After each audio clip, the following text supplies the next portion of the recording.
thank you for joining us today for this webinar on managing uncertainty. I'm really glad to be joined by Gemma and Richard from our Student Support Services team. So they're going to give you some really practical advice on how to kind of manage this uncertainty as it comes up to results day. Very exciting, but also very nerve-wracking. Oops, slides have disappeared again, I'm afraid. So just as an introduction, my name's Lois. I'm a higher education advisor. So just to start off, in case you don't know who UEA is, so we're the University of East Anglia, based in Norwich. We're a campus university just outside of the city centre, about 15 to 20 minutes by bus. We're a top 25 UK university, and we're in the top 20 for research in the UK for the quality of our research. And we're in the top 10 for sustainable development goals as well. So we're really proud of those numbers. And so, as I mentioned, we are a campus university. If we go to the next slide, please, Gemma. Oh.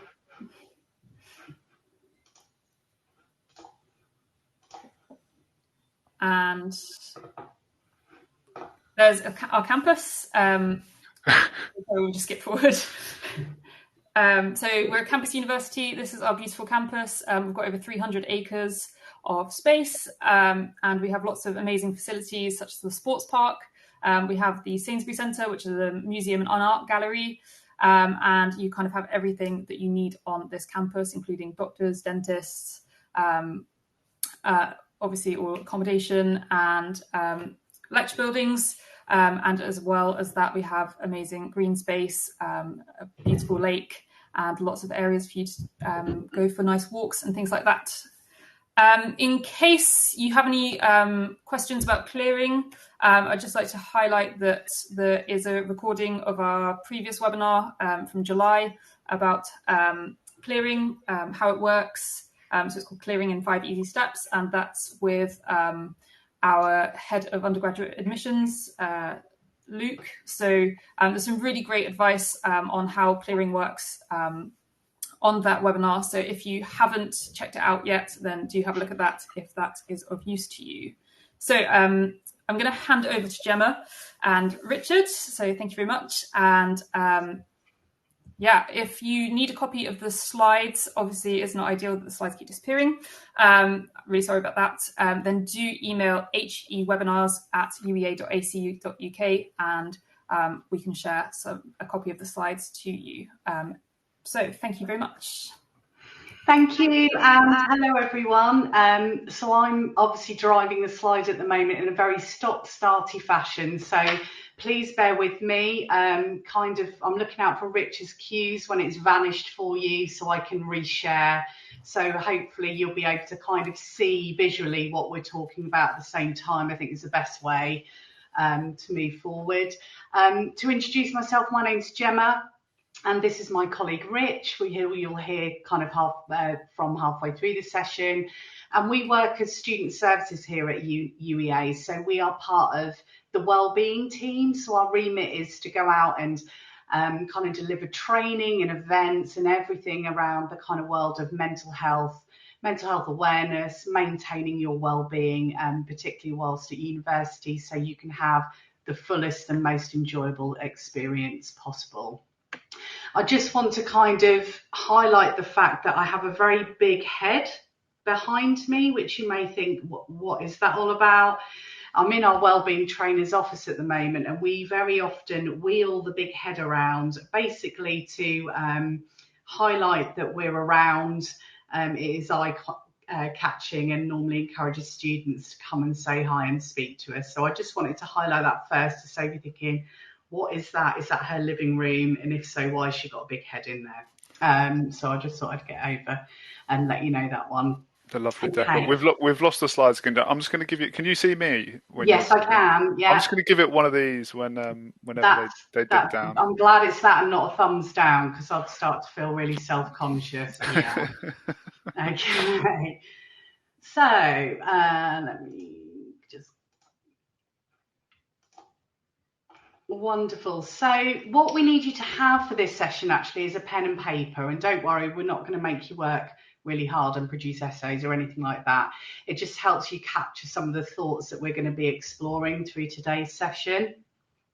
And what we're going to basically look at today, it's about that period of holding steady and managing that uncertainty until results day, which is, it's a really difficult period of time to manage particular thoughts and feelings that you have. So it's about understanding that you have lots of worries and uncertainty at the moment, and also just to let you know it's completely normal to have those feelings. But this doesn't mean that you can't do anything about it. It's looking at the bits that you can manage. So what we're basically going to be doing today is we're going to look and explore the effects that uncertainty has on us as human beings, and also then look at what you can do to help manage this in the lead up to results day. Oh, a slide swap worked. That's amazing. So the first activity for today, this is where you need your pen and paper or open Word document or your phone, memo pad, whatever is works best for you, is to actually think about and name what those worries are showing up for you when thinking about results day. So I want you to reflect for a couple of minutes about when you get those waves of worry, those kind of attacks of worry, what those worries are, how they make you feel, and write the list of those specific worries, okay, just on a list. We're not going to ask you to kind of discuss and share all of your lists in a couple of minutes' time. I'm going to ask you just to choose one to share on the chat, so you can actually see that each and every one of you feels the kind of very similar way, so you don't feel so alone. But for now, I'm just going to give you 2 minutes with your pen and paper, just reflect on that question on the board, and I'll keep resharing it. What worries are showing up for you when thinking about results day and beyond? So away you go.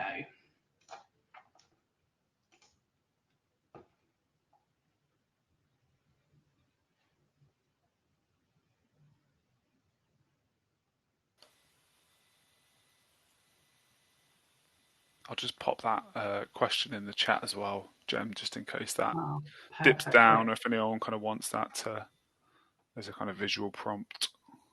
That's brilliant. Cheers, Rich.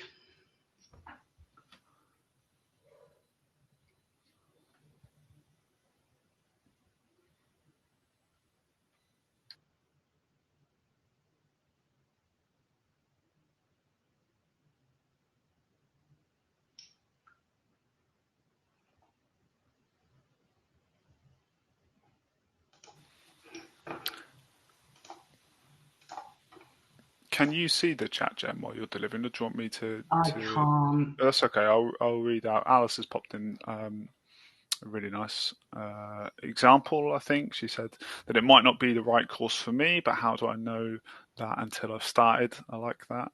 Mm-hmm. I don't like that necessarily, but it's a good example, I should say, of the kind of worries that might be popping up. So thank you for sharing that, Alice. Yeah, we'll talk more in a moment when you've all managed to list all those different worries about why we worry about this unknown, what is happening. So carry on with your list, and thanks for sharing, Alice.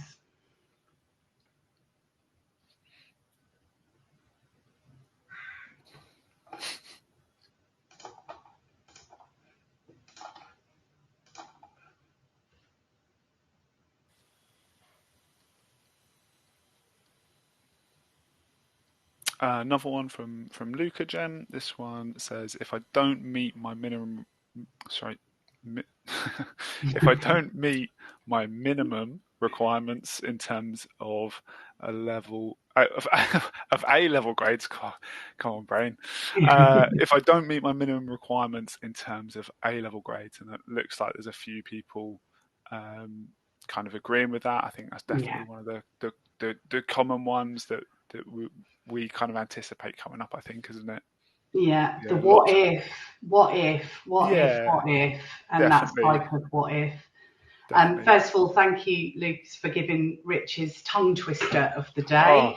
That'll get him ready for the bit when he's presenting. Get me warmed up. Absolutely. But also, It is so common because you've done the bits that you can do at this point, and therefore the worry is setting in because the active part of that has now gone, and the worry of, well, the what if I don't, the what if the options, and obviously that the answer to that question is never going to come to you until that results day, and you're having to sit and hold that worry. So that's an extremely common one. So thank you for sharing. Yeah, absolutely. Okay. There's a couple of people typing. Yeah. There's a couple of people typing. Oliver said, I'm extremely eager to get onto the course. Biological research is just perfect for me. UEA and the surrounding research park is just incredible. Well, that's really lovely to hear. Not necessarily a worry, but really nice. And Aria has shared, I hope I've pronounced that right, Aria. I'm worried that one particular grade will be too low and cost me all of my offers, even if my other grades meet minimum requirements. So another kind of worry around grades. And again, a few people agreeing with that. And again, Oliver's just added as well, I've been panicking that I won't make the grade for these past months. And I did pronounce Aria's name correctly, thankfully. Whew. Yeah. Brilliant. It's absolutely, again, it's these what ifs. I don't know. I wish I could know now and then I can plan, etc. And it's all those worries that come into play. And one final one as well from Lola Rose saying, what if I'm given an incorrect grade? Will it take too long to resolve for uni? So another one of those kind of what if questions. Yeah, absolutely. And the sad news is we won't be able to answer all those questions for you. And that's the thing about uncertainty. It is literally that. It is uncertainty.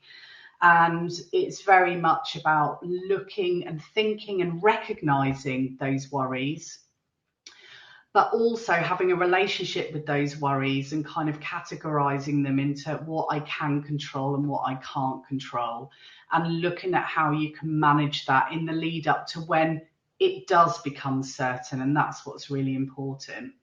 And also preparing yourself with all that information that we have here from like Lois and the other webinars and things that you're invited to, and the information about what happens through clearing process and all those things, to be armed with the knowledge to help that, okay, this is what I can do in those what ifs as well. So thank you for showing them. I don't want you to get rid of those lists yet. We're going to come back to them in a minute. I'm just going to obviously stop and start. Just going to stop and start and do the my nice reshare onto what I want you to think about. So I'm kind of going to do a little bit of explaining at the moment as to what is actually happening with all these kind of worries and these negative feelings and these thoughts and these what ifs and worst case scenario thinking, everything that you've kind of named that you're experiencing at the moment. And one of the reasons that dealing with this uncertainty is so difficult is because our brains have a negative bias. And this is due to how our brains have evolved. So back in the Stone Age, life was really dangerous, and to survive, our minds needed to be constantly on high alert and danger. So what happened was we're paying attention to the bad at that time because it was literally a matter of life or death. Therefore, the default setting is safety first. The problem with that is we've inherited this. So let me stop and start again. Just because it's much nicer looking at a pile of peas than a black screen. So what's happened is our modern minds, therefore, are constantly looking out for danger. But instead, this can be kind of from thinking all the things you've listed. What if we don't get the grades? What if the course I've chosen isn't for me? What if, there's that one element that I need to kind of look at in view of getting my results that takes too long for me to get into uni, and all those things. And therefore, all those things now have become for you something to be feared. And that can show up as worrying, comparing ourselves negatively to others, and predicting the worst. And that's the natural default setting that our brains go to. But that's rather than the actual life and death threats that we used to have that functionality of our brains for. So therefore, like the negative bias and thinking that the worst is going to happen or that something unknown is unsafe is a survival strategy. And our brains are actually trying to be helpful by keeping us safe, believe it or not. However, the trade-off is that we feel overwhelmed, anxious, and a whole mix of emotions which may be very similar or feel different for each and every one of you. And in actual fact, our lives have evolved so quickly, our minds haven't caught up with that yet. So we know these negative feelings can be uncomfortable and we don't want to feel them, but unfortunately they are going to be there because of this instinctive nature. But what we can do is we can kind of struggle with them, and this makes things worse. And what our workshop is for you today is to kind of recognize what they are and try to look at ways to not battle with them, because that's the survival instinct in you. And it is the fight between that survival instinct and the logistical part of your brain.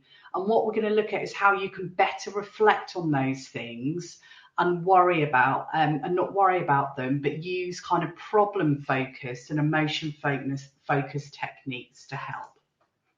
So that brings me on to actually something that I lean onto a lot, because I am 100% a natural worrier. Rich will tell you I'm a massive worrier constantly. All right, don't nod that much. And and therefore it's looking at something of what we call the sphere of influence. And this is one way to help as a starting point to cope with uncertainty. So one way of helping to think about the uncertainty is this sphere of influence. And what this does is help us focus on what we can control. Already we've highlighted areas at this point we can't control. And if you look at the kind of diagram on there before it evaporates again, we can see examples of what we're saying is in your control and what isn't in your control. So you can see that the actions and decisions that are in your control at the moment, so they're key things, that decisions you can make and act upon now. And you'll see the things that are out of your control are things that we have to learn and manage, our emotions of dealing with those elements. So for example, we can't change what your results are going to be at this stage. But what we can control is managing how you think and your emotions around them in the lead up to getting them. And research does show that if we shift our focus to what we can control, we see meaningful and lasting differences in our emotional well-being. So we're going to practice to let go of a couple of things that we can't control. And the first step is to actually note what those things are. So now what I want you to do, I'm going to reshare this screen in a moment, but what I want you to do just for a couple of minutes is to go back, and of those list of worries, I want you to underline, highlight, whatever, the worries which are actually out of your control, as in you can't physically do anything to act to change that at this moment in time. It simply can't be dealt with yet. So I'm going to give you a minute or two to do that. And then we're going to come back and pass you on to kind of the next steps on what to do with that. So away you go. Another good example of that, Jem, just as you were sharing that, Anika just shared another worry, and I thought this is a really good example of something that is outside of our control as well. As you said, worried about whether our year will also be affected by a further reduction in top grades after grade inflation during the pandemic.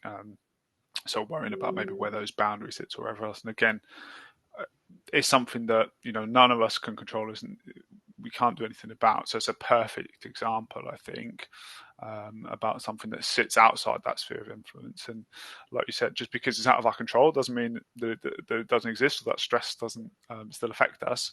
But it's just about recognizing that that's something that sits outside of that and trying to turn our attention towards some of those things that sit inside that circle, some of the things that we can do things about. Oh, and we've lost our slides again. Of course we have. Keeping you on your toes. Absolutely. I've never clicked my mouse so much in a session, I won't lie.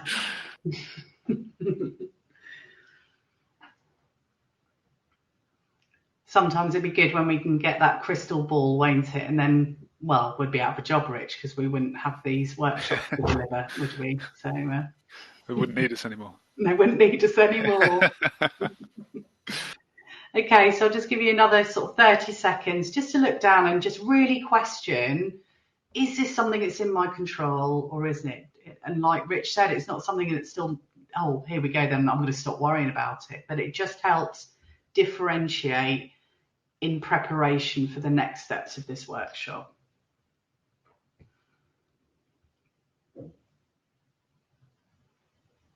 Oh, it's going quicker, isn't it?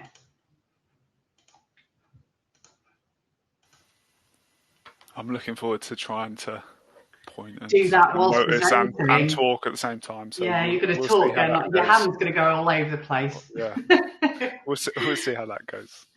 Okay, so in doing that activity and acknowledging the things in themselves, firstly in a list, these are my worries, I'm naming them, is a really good strategy. And then what you're doing in that activity you've just done is you are taking back an element of control. And with highlighting those worries, you can start telling yourself, I can't control the outcome, but what I can control is how I manage my feelings now and planning what I can do practically when I know the result or when I know what the kind of grading schemas are going to look like in 2-3 years and things like that. So it's switching the way you reframe and think about that. Well, I might as well reshare, Rich, because I'm going to hand over to you now, who's going to look at just that, those two different ways of getting back the what you can control with them. Yeah, absolutely. Thanks, Jem. Yeah, so we're going to spend the rest of this session or the rest of our time together thinking about some of the strategies that we can use to help to cope with some of these feelings, help to ease the kind of negative effects of some of this uncertainty and hopefully relieve a little bit of that stress. Like I said, we can turn our attention away from those things and we can put these strategies in place. Doesn't mean that stress or those worries disappear immediately. Unfortunately, it doesn't quite work like that. But it's all about how do we help ourselves feel a little bit more comfortable with those feelings, I suppose, and how do we kind of get through the next week, in a bit of a better headspace than we might otherwise. So like Jen said, we're really going to split this into two kind of categories of some more kind of problem-focused strategies, which I'm going to talk through first. And these are things that are more kind of practical steps that we can take. And then secondly, looking at some of the more kind of emotion-focused strategies as well. So while you were kind of starting to kind of note down your worries and that spheres of influence exercise that Jen was talking through, as well as kind of jotting down some of those things you'd mentioned, those worries that maybe are outside of your control. Hopefully you also were able to kind of put your finger on a few things that were inside that circle as well. And if you weren't, that's okay, but thinking about some of the things that we can act on, and I think some of the examples that were on the slide, there were things like thinking about where you focus your attention, what's your routine looking like over the next week, how are you responding to your thoughts and feelings, how are you taking care of yourself, things like that are all inside that circle. Thinking about some of those as well, and hopefully some of these strategies will tie into that. So I'm going to talk through kind of 4 separate strategies that you can use, and then I'm going to spend a little bit more time on one of them and give you a little exercise to kind of help with that. So the 4 kind of strategies that I want to touch on, firstly, is looking at addressing the problem. And this can be really useful for some of those things that are inside of our control.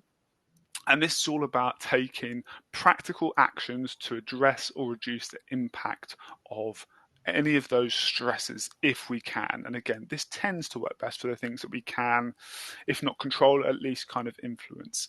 And with this, it's really about thinking about small, achievable actions that you can take, trying to make plans in moments of calm rather than when in that feeling of overwhelm, when we can really lack the kind of headspace to take action on that. But I'm going to come back to this in a moment. Another really important strategy, and again, certainly something that should be within all of your control, is looking at making a plan for results day. A lot of the time, stress is either caused or certainly exacerbated by uncertainty, which we know we're all dealing with some element of at the moment. Having a plan in place for results day can really help to give you a greater sense of control and help to reduce some of the worries and help to put your mind at ease. So I'd really encourage you all to put a plan in place for results day itself, thinking about some of those really practical things like where are you going to be picking up your results, how are you going to be traveling to collect your results, and if necessary, who would you like to go with you to do this. So thinking about some of these things, again, can just help to reduce some of those uncertainty, reduce the numbers of decisions you have to make on the actual day, and like I said, really help you to feel more in control when it comes to the day itself. Another really important one, and this sounds maybe really obvious, but I think is something that we tend to overlook, especially when we think about how we're reacting to stress, is thinking about how we look after ourselves and really considering the foundations of self-care. So 3 things we talk about all the time are being active, eating healthily, getting enough sleep. You don't need me to tell you that those things are good for us. We all know that. We're all told it all the time. But often when we're busy or stressed, these can be the first things to go. If you're anything like me, as soon as I start feeling a little bit stressed, I can certainly see 1 or 2 of these things start to dip and can feel the kind of results of that in terms of the way I feel physically, mentally, almost straight away. And they really go hand in hand with helping us to cope with any kind of adversity and the challenges that we might be facing at any given time. So again, we're not aiming for perfection here, but thinking about 1 or 2 kind of actions that you can take over the next week to maybe look after 1 or 2 of these things. What can you do to maybe try and sleep a little bit better, or maybe what are you doing to think about your diet or how active you're being, whatever it might be that feels most helpful for you, can be some really good steps to help set yourself up to cope with that stress as best as possible. And then finally, the kind of last strategy that I want to kind of touch on here is the importance of asking for help. So again, this is something that we talk about all the time. I think you've already taken a really good step in terms of coming along to this session and thinking about what can I do to help myself. But also, one of the most important skills that we all have for coping in times of uncertainty, in times of stress, is that ability to recognize when we need a little bit additional support than we're able to give to ourselves. And that might be speaking to your friends, it might be to your family members, it might be staff at college on the actual results day. But looking at reaching out and potentially looking for some little kind of practical problem solving tips that might look to help, whether that's over the next week, whether that's on the day itself, or whether it's for kind of whatever comes next in terms of maybe some of the kind of worries that have come up already, and some of the things that you've shared. And if you don't know kind of where to start in terms of solving a problem or kind of taking action on any of these particular things, getting that outside perspective from someone else, from one of your friends, can be really, really useful. And maybe if you've got kind of older siblings or speaking to your parents, they might have something that helped them in a similar situation. Thank you, Jem. Could you just flick to the next slide? And if it's going to stay up, it's just dropped down again. And like I said, I just want to revisit the first one of those, which is about addressing the problem. So I want to give you just a short exercise. I don't want to spend too much time here, but I want to really encourage you to think of a way about how to apply these kind of practical strategies. So I want you to just revisit your list of worries. And if you've got one, I want you to try and choose one thing that is within your control. If you don't have anything that you wrote down, maybe think about some of those things that I mentioned, like your routine, or what you're doing to take care of yourself, or how are you responding to your thoughts and feelings, whatever it might be, but something that you feel is within your control. And I want you to think about what are, it says 3, but maybe even just 1 or 2 actions that you can take over the next week to help with that. Now, the key to this really is about thinking about actions that are small and achievable. So I want you to just spend a moment or two, and I'm not going to ask you to share these. If you've got any questions, then obviously please pop them in the chat. I'm not going to get you to share these, but try and write down 1 or 2 actions that will help with that stressor or whatever that might have been that was inside your control. But I want you to apply something that I call the 7 out of 10 rule. So you can, we're all very good at writing down these brilliant actions, but if the likelihood of me actually doing it is less than 7 out of 10, then it's not worth that much. What we want are things that are really simple for you to action. So I want you to score that action out of 10. How likely are you to do it? With 1 being I'm definitely not going to do it, and 10 being I definitely will do it. If it's anything less than 7 out of 10, I want you to cross it out and make the action smaller. So we're looking for super simple, super small steps that you can take towards that. So I'm going to give you a couple of minutes here, just 2 or 3 minutes maybe, to try and come up with 1 or 2 simple actions. We've just lost the slides again, Jen. We're having fun here. So 1 or 2 actions.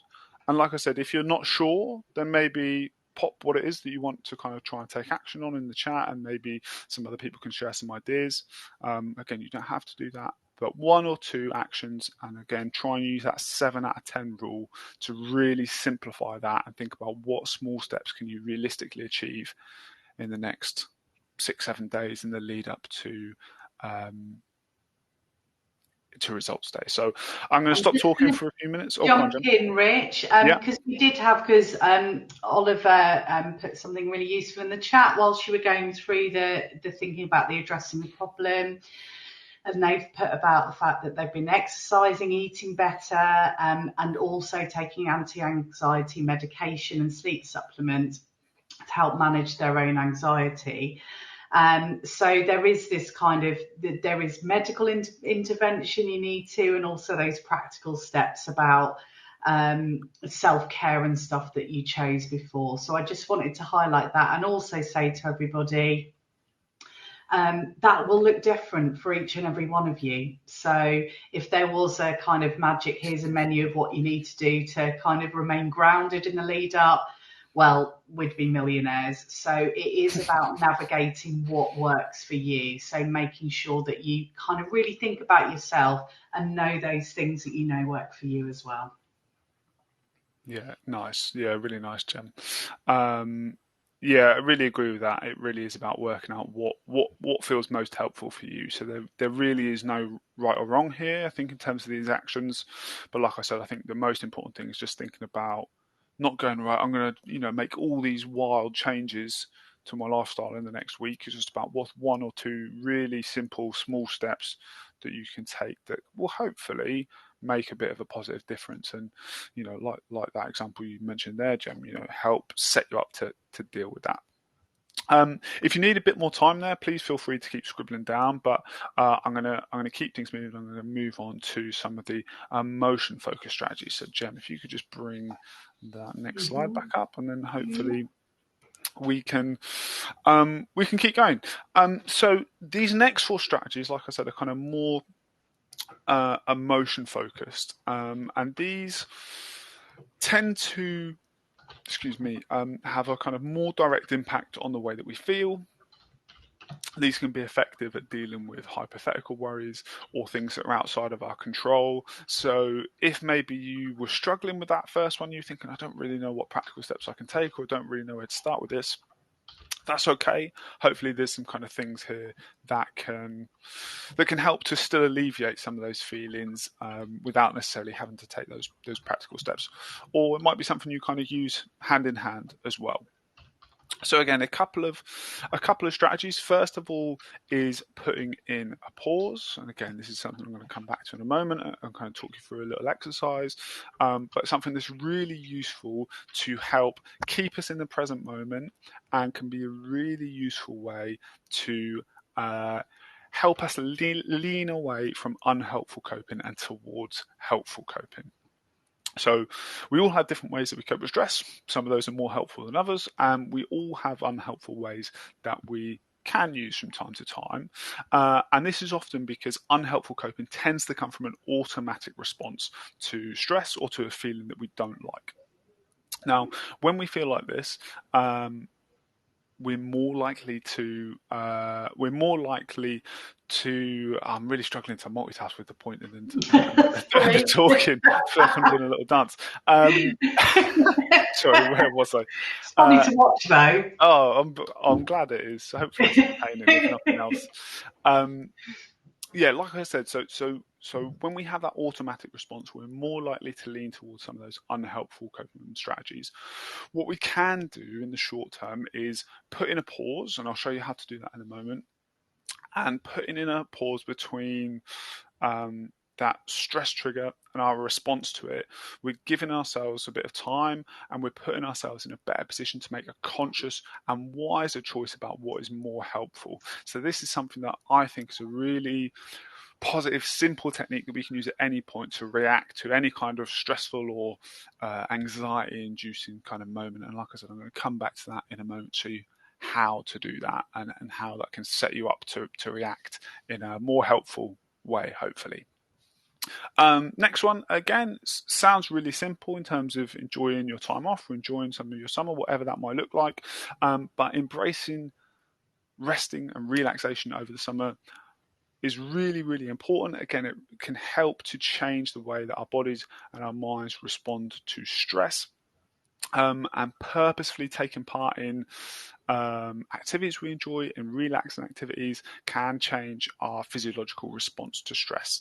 So doing things that help us to feel rested or relaxed, help us to activate our parasympathetic nervous system, also known as our rest and digest system, which is the opposite to the fight and flight system that we often kind of go to when we feel stressed. And this can help us to feel calmer, clearer headed, and more in control in those moments. So again, it's one of those things that kind of sounds simple and obvious, but it's not just a case of, oh, it's nice to do this. It really does help us combat and face those stressful moments and times of uncertainty. Another one is about managing unhelpful thoughts. I think lots of the kind of worries that you mentioned at the start were those kind of what if questions. And it can be really easy to slip into kind of unhelpful thinking habits, have lots of kind of unhelpful thoughts kind of pop up from time to time. And like we've already kind of touched on, and some of the things that you've shared, they're things that we can't necessarily do anything about.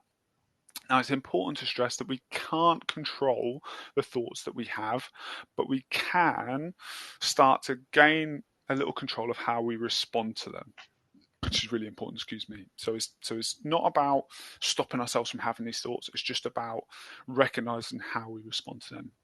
And increasing our awareness of how we relate to our thoughts can play a huge role in breaking those cycles of stress and negative thinking that we can feel ourselves getting sucked into. So if you do find yourself caught in those kind of unhelpful thinking habits, that can be quite challenging. It could be quite uncomfortable to deal with. It could be not very pleasant. But there are techniques like having dedicated like worry time, so setting aside kind of 5 minutes to jot down any worries, a bit like you've done today. Grounding techniques like dropping the anchor or breathing technique that I'm going to talk you through in a minute that can be really useful. I think someone mentioned earlier a kind of, I can't remember the word they used, but like a grounding sentence or any kind of grounding technique can be really useful to help manage and cope with those unhelpful thoughts as well. We just lost the slides again, Jen. And then the last one, and again, I've already mentioned this, I'm mentioning it again because I think it's so important, and that is asking for help. So as well as asking for help around practical ways to support how we're feeling and coping with some of those unhelpful thoughts and feelings that we might be experiencing, I also think it's really important that we ask for help when we need a little bit of emotional support. as well, and something I think is really important to stress, is that asking for help is not a sign of weakness. In fact, I think it's a really fantastic strength that any of us can have. And it's, like I mentioned earlier, it's one of the most important skills to help us cope when we're struggling. So if you are, during this period or beyond, thinking, actually, I'm finding this quite difficult to deal with, I've got really high levels of worry or anxiety or stress, I'd really encourage you to, who are the people in your support network that you trust? Have a chat with them. Think about what are some of the things that you can do to really help with that. But for now, like I said, I'm just gonna revisit that putting in a pause, because, like I said, this is something that I really like as a technique that you can use at any time to just put in a pause between that feeling of stress or anxiety or whatever it might be, and how you react to it. So it's something I'm going to ask you to practice. I'll talk you through it. I'd really encourage you to give it a go. It might be something that you find maybe you need a little bit of practice over. It might be something you want to revisit at another point. Absolutely fine. But I'm going to talk you through it, and I'd really encourage you to give this a go. So I'm going to talk you through a short breathing exercise that you can use at any point to put in a pause. And like I said, just look to steer yourself away from that automatic response that you might be leaning towards. So all I want you to do is, we've lost the slides, but that's okay for the moment, Jem. I think I'll talk through this and then we'll come back to them rather than fighting the slides. So what I'd like you to do is just find a comfortable upright position wherever you're sat. If you want to close your eyes, you can. If you feel more comfortable with your eyes open, that's absolutely fine. I'd maybe encourage you to just turn your attention away from the screen, find something in front of you to focus on for the next minute or two. And to start off with, all I want you to do is take a deep breath and bring your attention towards the present moment. Take a moment to just notice whatever you're experiencing right now. Try and take note of any physical sensations that you're experiencing, maybe some discomfort, maybe a little bit of tightness or tension. Notice your feet on the ground. Notice maybe the feeling of your clothes against your skin. Maybe the feeling of air moving past your skin. Just in your mind, just know any physical sensations that you're feeling.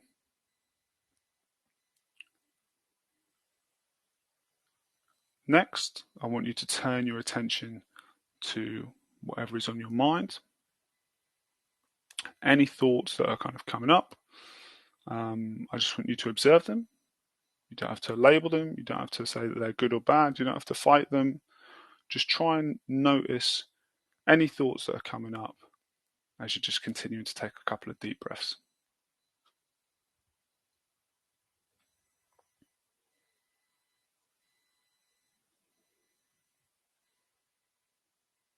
Now I'd like you to bring your attention to your breath. So noticing the rise and fall of your chest or your stomach as you breathe in and as you breathe out. Try and notice the cool air flowing through your nose as you inhale, and the warm air as you exhale, as you breathe in and out. And if while you're doing this you find your mind wandering away, as it will, that's okay. Just notice that and try and bring your attention back to the present moment. Bring the attention back to your breath.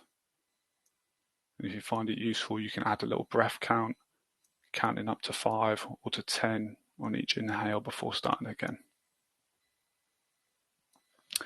And now finally, I'd like you to allow your awareness to expand to encompass your breath, moving in and out of your body, bringing in the awareness of your thinking and any thoughts that are coming up for you, and any kind of emotions that are coming up as well. So just gently broadening this awareness to notice that whole experience and holding everything at the front of your awareness and your attention. And then when you're ready, bring your attention back to the room. If you've had your eyes closed, open them again. Take a moment to just check in with your surroundings. Notice where you are, notice what you can hear, and bring yourself back to the space.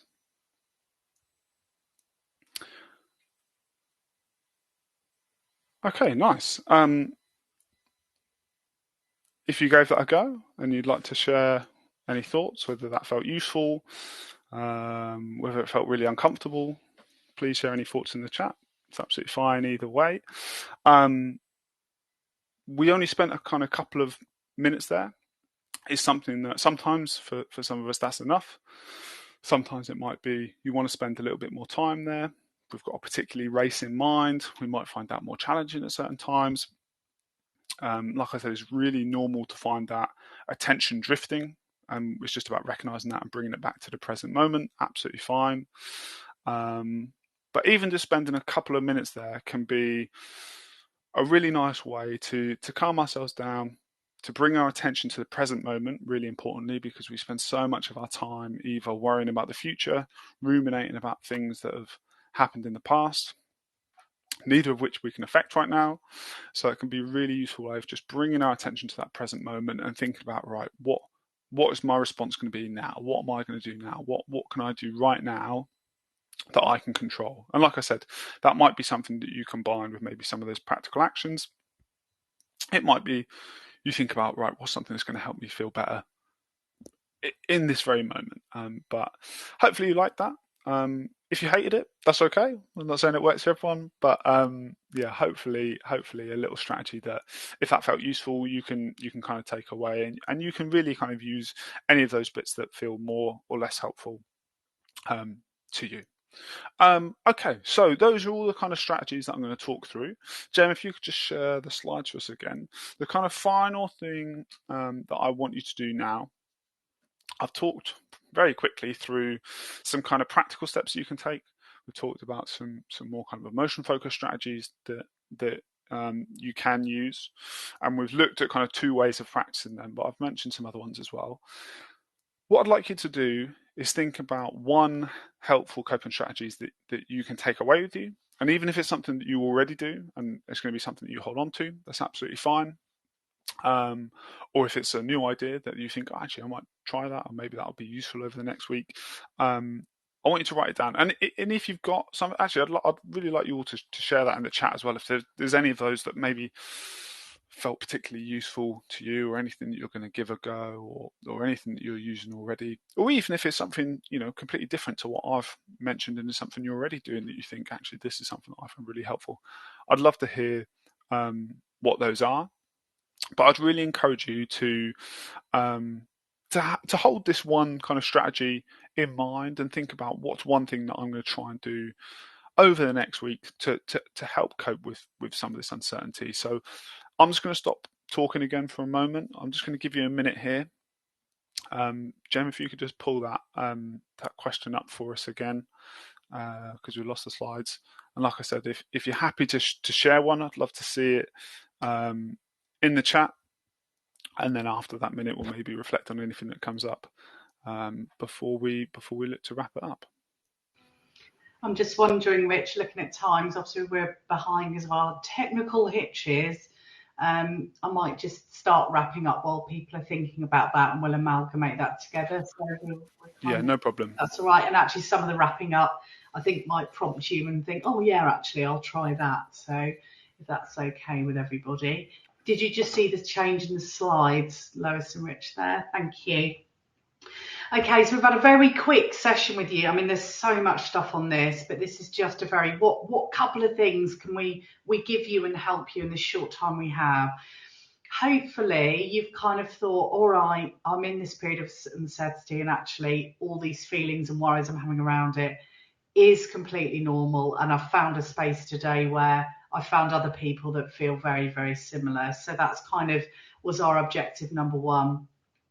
And our objective number two was to highlight some of the strategies to alleviate worries. The things we've looked at are naming what's worrying you, looking at what's in and out of your control, looking at the practical things you could do to help what's within your control, and actually with what's out of your control, looking at the way to manage the emotions and that around in view of holding steady.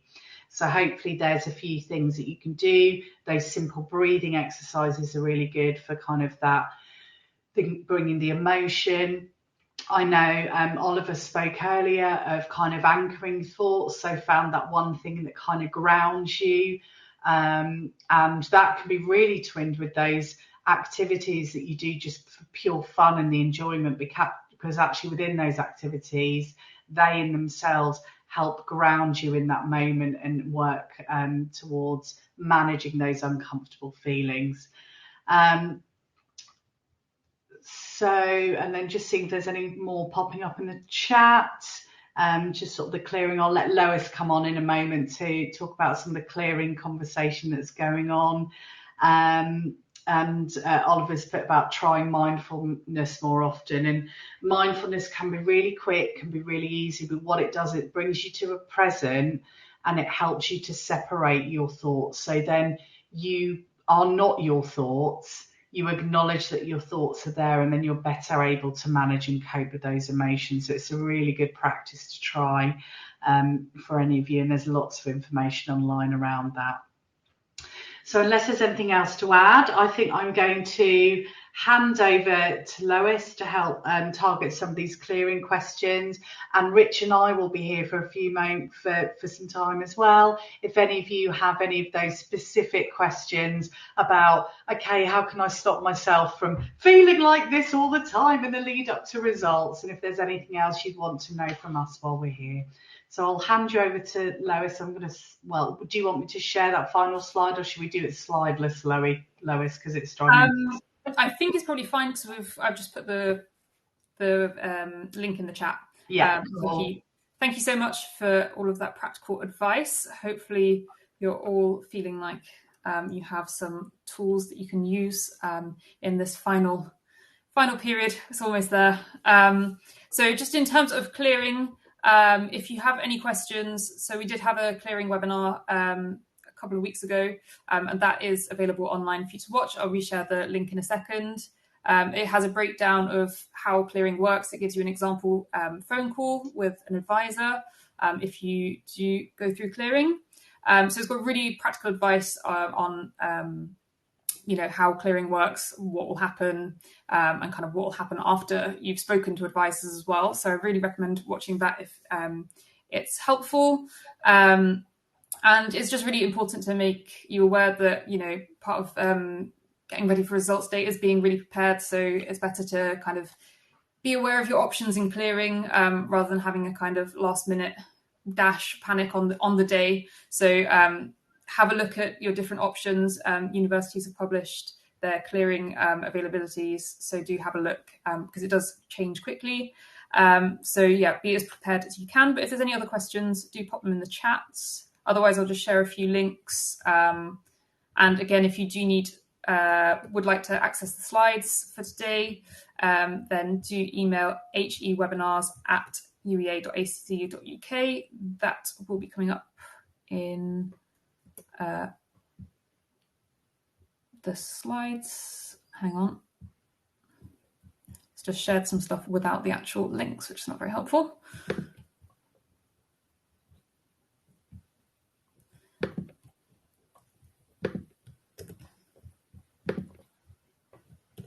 So if you, so it's being recorded. If you'd like to access the recording, then email hewebinars@uea.ac.uk. It doesn't go out automatically.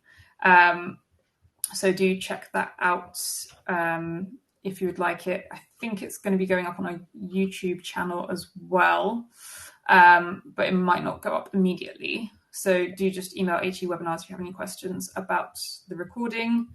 I'll just share the UEA clearing website again.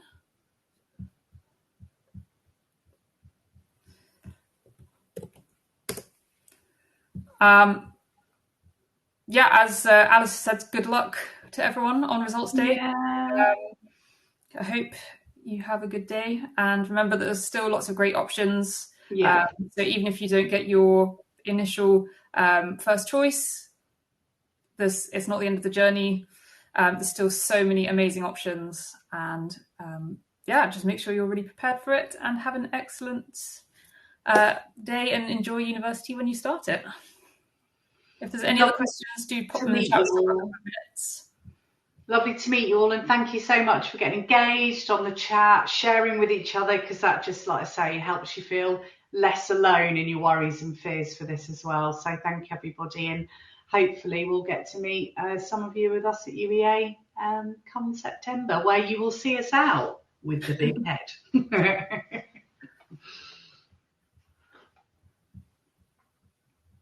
Okay, just coming up to the final minutes of the webinar. So any last minute questions, do pop them in the chat, but do remember you can email hewebinars@uea.ac.uk for any questions about today's webinar, and we'll get back to you with recordings and slides as well.